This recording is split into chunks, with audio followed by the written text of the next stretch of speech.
আজকে আমি দশমহাবিদ্যার মধ্যে নবম মহাবিদ্যা দেবী মাতঙ্গীর বিষয়ে আলোচনা করব।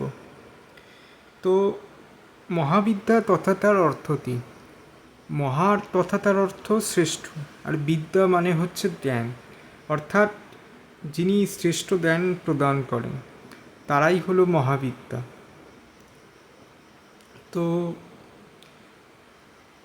দেবী মাতঙ্গীর মাধ্যমে আমি আজকে কিছু জিনিস আপনাদেরকে বোঝানোর চেষ্টা করব।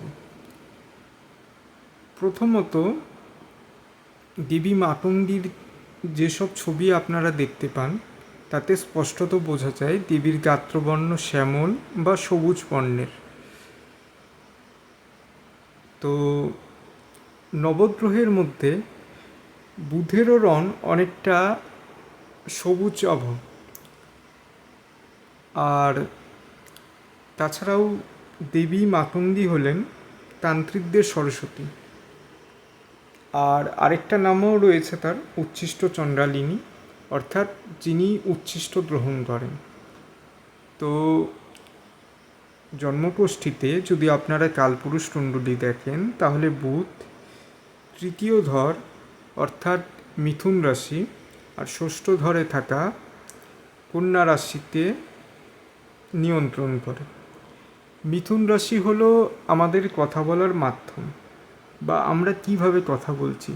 যেমন এখন এই মুহূর্তে আমি আপনাদের সাথে কথা বলছি এই জিনিসটা নিয়ে, এটাই হচ্ছে 3 নম্বর ঘর। আর 6 নম্বর ঘর হচ্ছে আমি যে কথাগুলো বলবো সেটার দ্বারা যদি কেউ উপকৃত হয়ে থাকে বা কারো কাজে লেগে থাকে, সেটাই হচ্ছে ষষ্ঠ ঘর, যেটা হচ্ছে শুধু সমস্যার না, সমস্যা সমাধানের। এবার তৃতীয় ঘরে আরেকটা গ্রহ উচ্চ হয়, সেটা হচ্ছে রাহু। রাহু কালপুরুষ কুণ্ডলী হিসাবে মিথুন রাশিতে উচ্চ হয় বা 3 নম্বর ঘরে উচ্চ হয়। রাহু আপনাকে সমাজের মধ্যে আলাদাভাবে কথা বলার ক্ষমতা দেয়। আলাদাভাবে কথা বলার ক্ষমতা যদি আপনি পান, আপনি কি করতে পারেন? আপনি যদি ব্যবসায়িক ফিল্ডে যান, 4-5টা ব্যবসায়ী তো একইভাবে জিনিসগুলো করছে। আপনি যদি জিনিসটাতে একটু আলাদাভাবে করেন তাহলে আপনার দিতে গ্রাহক কিছুটা বেশি আকৃষ্ট হয়। তো যাই হোক, আমার আলোচনার বিষয় আসতে বুধ বা রাহু নয়, মহাবিদ্যা মাতঙ্গী। তো আমি দেবীর মধ্যেই পুনরায় ফেরত যাচ্ছি। দেবী মাতঙ্গী উচ্ছিষ্ট গ্রহণ করেন, অর্থাৎ আমরা মনে করি যে খাওয়ার পরে যদি কিছুটা অংশ পড়ে থাকে সেটাতে পুজোর প্রসাদ হিসেবে দেওয়া যায় না, বা যেই খাবারটা আমরা গ্রহণ করে ফেলেছি সেটা আমরা ভগবানকে অর্পণ করি না।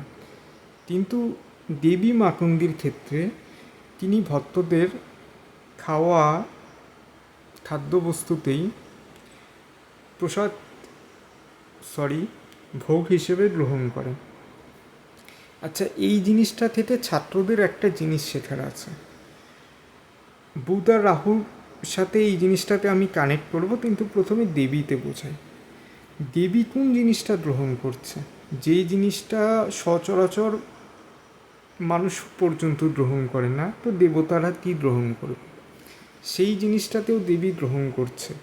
মানে দেবী বলছে যে তুমি জিনিসটা গ্রহণ করার পর যেই জিনিসটা উচ্ছিষ্ট পড়ে থাকবে সেটাই তুমি আমাকে প্রদান করো। রামায়ণে একটা ঘটনার কথা আপনাদের মনে থাকবে, যারা রামানন্দ সাগরের রামায়ণ দেখেছে বা যে কোনো রামায়ণ দেখেছে, ভগবান রাম যখন সীতাকে হারিয়ে ফেলে জঙ্গলের মধ্যে দিয়ে লক্ষ্মণকে নিয়ে ঘুরে বেড়াচ্ছেন সীতার সন্ধানে বা সীতার কোনো খবর পাওয়ার আশায়, তিনি তখন সেখানে দিয়ে মকন্দ মুনির আশ্রমে পৌঁছান। এই মকন্দ মুনির কন্যাই হল দেবী মাতঙ্গী, অর্থাৎ মহাবিদ্যা তার কন্যা হিসেবে জন্মগ্রহণ করেছিলেন বলেই দেবীর নাম হচ্ছে মাতঙ্গী। তো সেইখানে মকন্দ মুনির শিষ্যা শবরী থাকতেন। তো শবরী আশা ছিল রাম কোনোদিন আসবেন দেখা করতে, অর্থাৎ পরমাত্মা তার সাথে দেখা করতে আসবে। তো তিনি এসেছিলেন।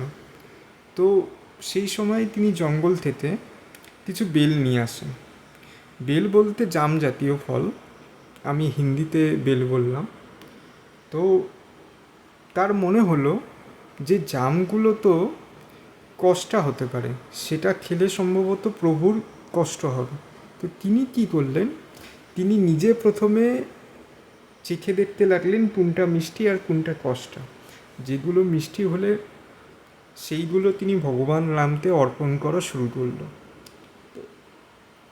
মকন্দমুনির শিষ্যা,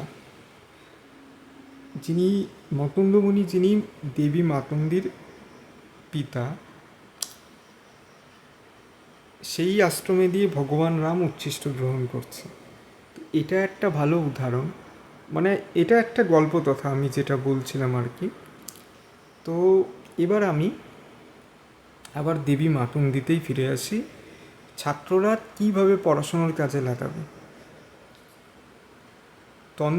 সব কিছু মধ্যেই কিছু একটা কোড ল্যাঙ্গুয়েজ লুকানো থাকে, যে কোনো সাবজেক্টের মধ্যেই, সেটা ব্যবসা হোক, সেটা পড়াশোনা হোক, জাতি হোক, আইন হোক, যাই হোক, সেই বেসিক জিনিসটা যদি আপনি বুঝতে পারেন, আপনি যে কোনো ফিল্ডে ভালো করতে পারেন।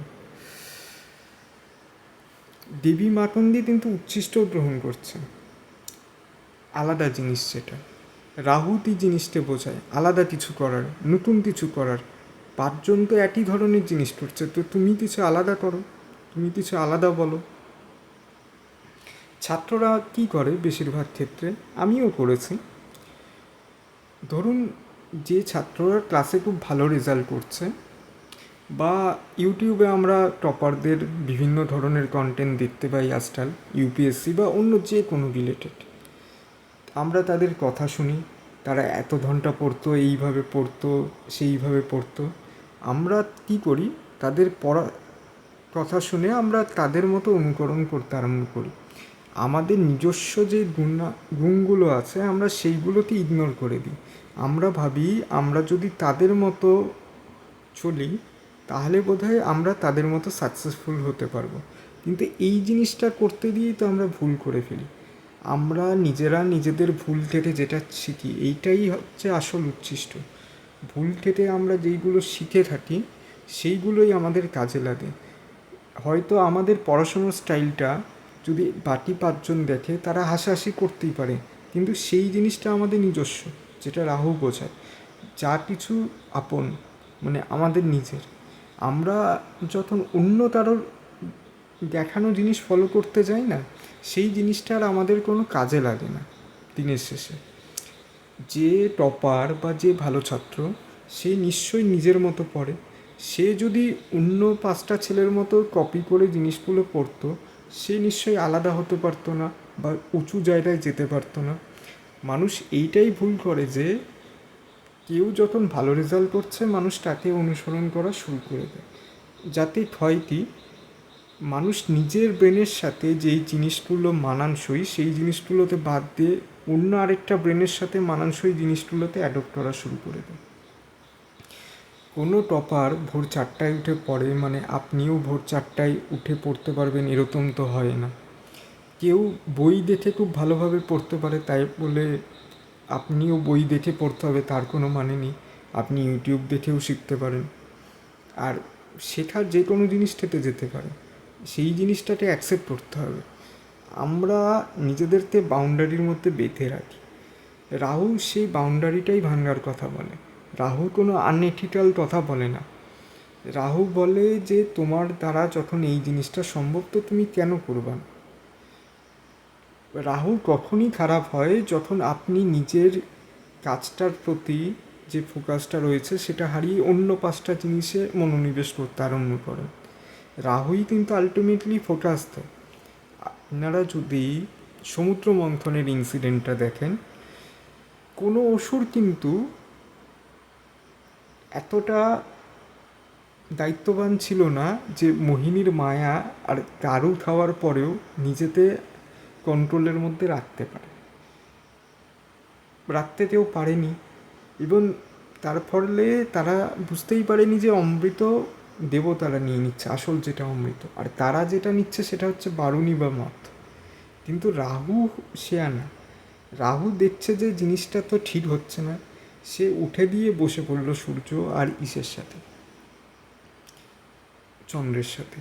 এবার আপনারা বলতে পারেন গলা টাটা দিল, ঠিক আছে, গলা টাটা দিল, খুব ভালো জিনিস, কিন্তু রাহু আর কেতু তো অমরও হয়ে গেল। এই দুটো গ্রহের জন্যই আমাদের কিন্তু জন্ম নিতে হচ্ছে, এই দুটো গ্রহের জন্যই যত সৃষ্টি। এই দুটো গ্রহের যদি কোনো অস্তিত্ব না থাকে, তাহলে আমাদের জন্ম মৃত্যুরও কোনো অস্তিত্ব থাকবে না প্রথমত।